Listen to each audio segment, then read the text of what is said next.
plutôt pas trop mal. C'est vrai que la nage sans combi, c'est pas facile pour moi, qui suis pas un très bon nageur, donc du coup j'ai vraiment perdu beaucoup de temps.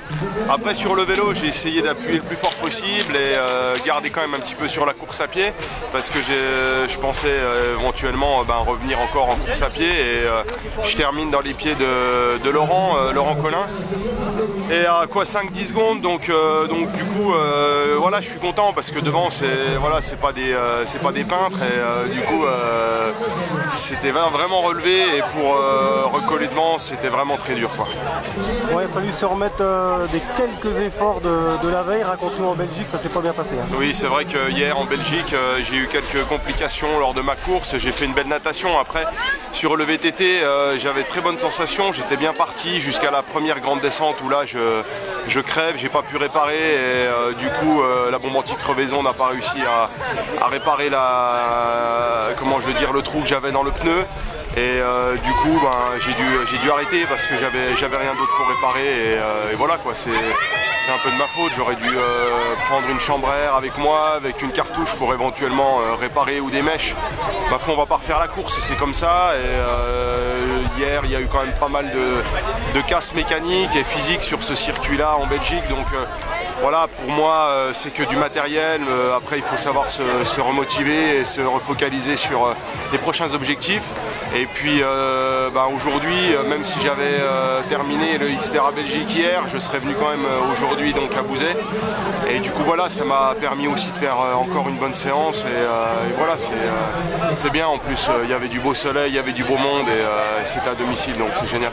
On t'a fait 2 top 20, c'est ça, à Athènes et en Italie. Et forcément, il y a un objectif, c'est le Xterra de Jean-Louis Longemer, forcément. Oui, c'est ça, oui. J'ai fait 2 top 20. Après, là, la Belgique est passée. Maintenant, je vais me refocaliser sur le 1er juillet, le Xterra France à Xonru, et essayer de faire le mieux possible.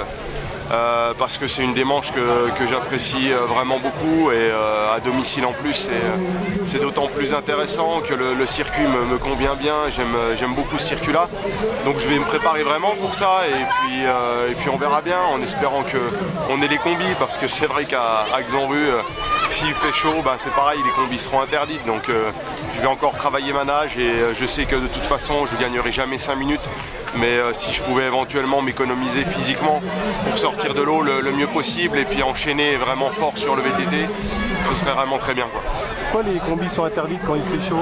C'est un règlement, et au-delà de 22 degrés ou 24 degrés, j'ai jamais trop su exactement parce que je me suis pas plongé.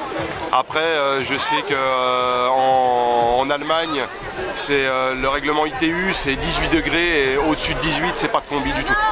Donc du coup, jusqu'à présent, on a eu des combis en Xterra. En Belgique, on était dans la Meuse, donc du coup, l'eau était fraîche et on a eu les combis.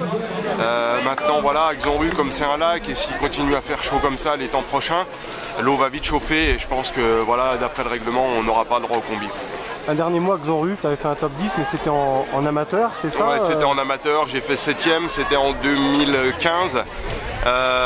Où j'ai été champion du monde amateur la même année, et c'est vrai que j'ai eu quelques complications les années d'après où j'avais pas mal de choses à gérer, une remise en question aussi, et j'ai voulu tenter des